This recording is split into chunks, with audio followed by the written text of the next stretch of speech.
Okay, some of you may remember a month or so ago when I was posting updates about a card game I was having produced as my birthday present, and since it may be quite some time before I'm able to play this in person with anyone besides my wife, I thought I'd put together a little video to share how it turned out and the basics of how the game is played.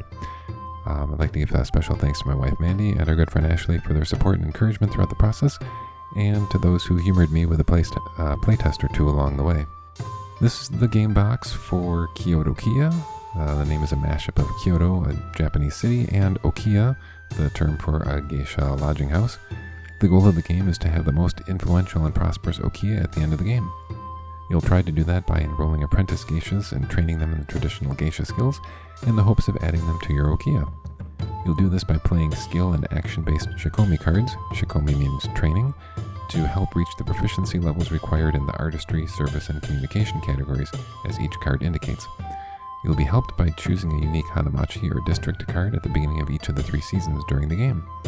Now let's take a closer look at the card types that you'll use in the game. First we have the Geisha Cards. These are double-sided cards. The apprentice side of the Geisha Cards shows the geisha's name, influence value, required proficiency levels for graduation, the preferred Hanamachi, and the Oni-san or Big Sister bonus values, which we'll explain in a moment. We'll flip it over, and the color side again shows the geisha's name, the name's meaning, the bonus values, and their preferred Hanamachi district again. Then we have the Shikomi cards. These are a mix of skills and action cards. The skill cards will contribute to reaching the proficiency levels on your apprentice geisha, and the action cards will give you additional ways to kind of manage your hand of cards and your finances. Some of these cards are free to play, but most of them will have a cost to play them, and that's indicated up in the corner here.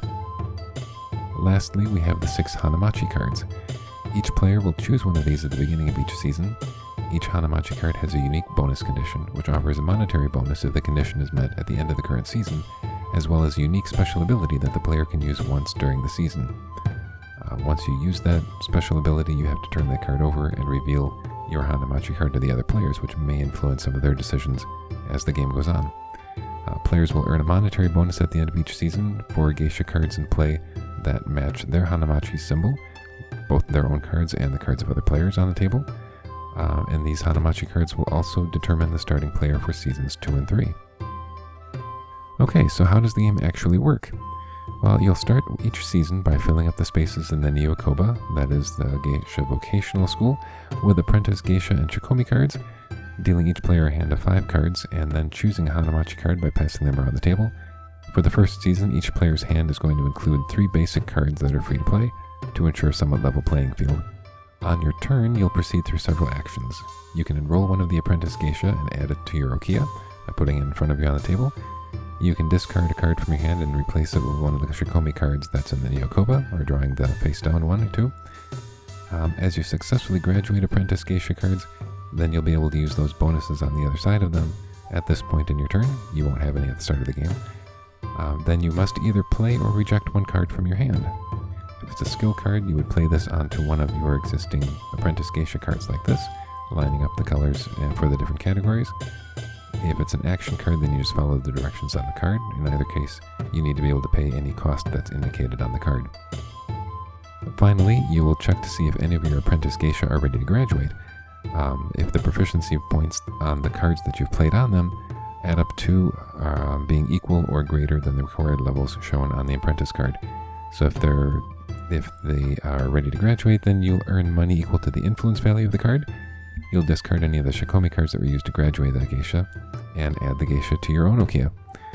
Any of the geisha cards that were used for their bonus values will just get tucked under your Hanamachi card.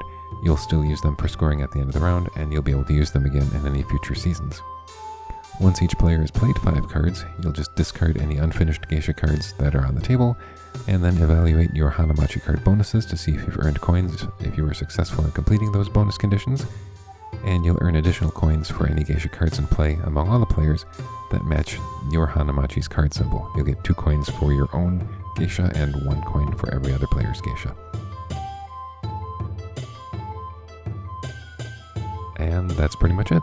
You'll play through 3 seasons, and at the end of the game, add up the influence value of your accumulated geisha cards plus half the value of your coinage that you have left, and the highest score is going to win.